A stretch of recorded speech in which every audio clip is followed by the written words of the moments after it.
리플 분석 시작하겠습니다. 일단 오늘은 제가 비트랑 같이 좀 분석을 같이 좀 해드리겠습니다. 일단 어젯밤의 움직임에 대해서 좀 말씀을 드려보면요. 어제 0.5달러 살짝 이탈이 나오고 다시 반등이 나왔었죠.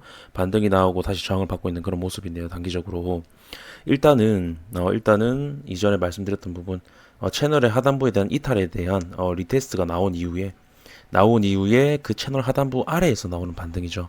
제가 어떤 진짜 지지를 잘 받았던 구간, 그리고 강력 지지 구간이었던 구간이 이탈이 나오고 그 구간 밑에서 나오는 반등들은 결국에는 더 큰 하락을 하기 위한 반등이다.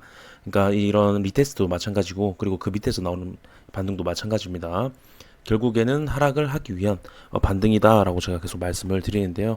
강력 지지 구간에 대한 이탈이 나왔다는 게 중요하고요. 리테스트가 완료가 됐다는 게 중요합니다. 여기 말씀드린 대로 하락 속도가 빨라질 가능성이 매우 높다. 강력 저항이 확인이 됐다. 그렇게 좀 말씀을 드리죠. 이렇게 좀 말씀드리고 비트 잠깐 보시겠습니다. 그러니까 하락이 대한 반등이 나왔지만 결국에 하락을 위한 반등이다라고 말씀드리는 그런 시점에서 비트 상황 단기적으로 말씀을 드리겠습니다. 일단 큰 부분에서 한번 보겠습니다. 일단 어떤 비트코인 같은 경우는 상승 어떤 추세에 대한 이탈, 이런 상승장을 만들었던 상승 추세에 대한 이탈이 나왔었습니다. 나오고 나서 이 구간에 대한 한 번 더 저항을 확인을 했고, 이 구간, 그러니까 이 구간이라고 함은 결국에 이 추세에 대한 저항이죠. 추세에 대한 저항, 이 구간에 대한 확인을 한 상태고, 지금 이제 단기적인 모습을 또 보면 지금 제가 선을 좀 삐뚤삐뚤하게 좀 그어놨는데요. 네, 일단은 지금 이 채널, 그러니까 이런 박스권이 있었죠. 박스권이 있었던 이 구간에서 한번 상승 나왔다가 다시 한 번 더 상승이 나왔었죠. 근데 여기서 박스권이 나온다라고 하면 결국에는 좀 치고 가는 그림이 나와줘야 되는데 계속 박스권으로 들어온다라는 겁니다. 제가 말씀드린 부분이죠. 어떤 채널이나 수렴이나 돌파 이후에 가야 할 자리에서 가지 못하고 다시 내려오는 그림은 하락 패턴이다 말씀드립니다. 비트 지금 결국에 가야 할 자리 두 번이나 가지 못했습니다. 보통 힙소가 나올 때 한 번이 나오고 가는 경우가 많은데 두 번이 나왔다라는 건 이 구간에 대한 매도세가 엄청나게 강하다. 그리고 리테스트가 여러 번이 확인이 됐다. 이 구간 저항에 대한 부분이. 그리고 채널에 대한 돌파 이후에 다시 들어와서 보통 이런 식으로 들어오면 다시 채널 밑을 하단부를 깬다고 말씀드리죠. 그렇게 되면서 추가적으로 밑으로 흐르는 그림. 지금 보시면 결국에는 실패 이후에 밑으로 깬 그림이 나왔다. 그렇기 때문에 비트도 지금 하방으로 열려 있는 상태다. 지금 저는 그렇게 보고 있고요. 가장 중요한 게 30K 이탈이 나왔기 때문에 30K 이탈 이후에 여기서도 리테스트 3번. 아까 제가 리플 단기적인 모습에서 리테스트 나왔다 말씀드렸죠. 리테스트 3번이 나왔기 때문에 제가 원웨이로 빠질 거다 그때 말씀을 드렸었는데요. 지금 비트 보시면 그때 리테스트가 많이 나오면 나올수록 제가 하락에 대한 확률, 하락에 대한 속도, 그리고 크기가 많이 빠진다 그렇게 말씀을 드리죠. 그러니까 30K에 대한, 그러니까 리테스트는 결국에 그 구간에 대한 저항을 확실하게 확인을 하는 과정이고 30K가 강력한 저항으로 바뀌었기 때문에 그 구간에서 멀어지는 그림이 나온다. 그렇다는 거는 여기서 매수세보다 저항이 확인이 돼서 매수세보다 매도세가 월등히 많이 나오기 때문에 가능한 부분이다. 근데 제가 이 추세가 이제 이탈이 나오고 이 추세에 대한 이탈분, 그러니까 적어도 22점 중후반대까지는 제가 빠져야 된다고 말씀을 드립니다. 그래서 현재 구간 단기적인 부분에서 하락이 보이는 그런 시점에서 밑으로 12% 정도 열려 있다. 그렇게 저는 좀 보고 있고요.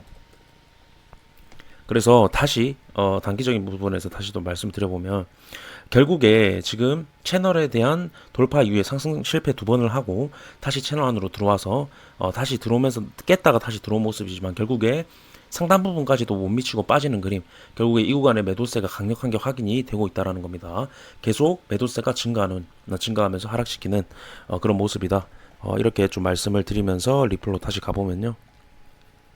그렇게 되면은 리플도 이제 비트 따라서 하락하는 그림을 보여줄 수 있는데, 그러니까 비트나 이제 리플이 커플링이 되려고 한다면, 그러니까 리플이 이제 어떤 추세를 이탈을 했고 되돌림이 나와야 될 자리에서 비트가 하락을 해버리면 리플이 버티면서 되돌림을 메우고 가는 경우가 많습니다. 그렇게 되면은 디커플링이죠. 근데 지금처럼 어떤 강력한 추세에 대한 이탈이 나오고 리테스트, 결국에 하락에 대한 어떤 이제 확률이 높아진 시점에서 저런 이제 비트와의 어떤 모양들 하락에 대한 가능성이 높아졌을 때는 커플링으로 같이 동반할 확률이 높다라고 저는 봅니다. 그렇기 때문에 리플 같은 경우도 강력한 저항이 확인이 됐고, 네, 그래서 밑으로 제가 아까 말씀드린 대로 이 채널이 이탈이 나온 이후에 채널 이탈에 대한 다음 추세는 0.38에서 0.4, 현재 구간에서 한 20%에서 한 23% 정도 되겠습니다. 그렇게 저는 보고 있다 말씀드렸고, 비트가 11%가 빠지면 리플은 충분히 23%가 빠질 수 있다. 그래서 강력한 지지를 이탈이 나왔다라는 게 중요합니다. 그리고 지금 나오는 반등들은 결국에 리테스트가 나왔던 구간 밑에서 나오는 반등들이기 때문에 다 상쇄시켜 버리면서, 그러니까 제가 리테스트가 나오면 아까도 비트 30K에서 위에서 말씀드렸지만 그런 흐르는 그림이 나온 이유가 강력한 저항이 확인이 됐기 때문에 결국에는 그 구간에서 매수세가 아니라 매도세가 월등히 많이 나오면서 그런 식으로, 그러니까 그 위에서 30K 이후에 잠깐의 행보는 할 수 있지만 결국에는 한번 매도세가 이제 붙게 되면은 쭉 내려오는 그림이 나온다. 원웨이로 빠질 수 있는 그림이 나온다. 그렇게 리플도 마찬가지고요. 그렇게 좀 말씀드리면서 영상 마무리하도록 하겠습니다. 감사합니다.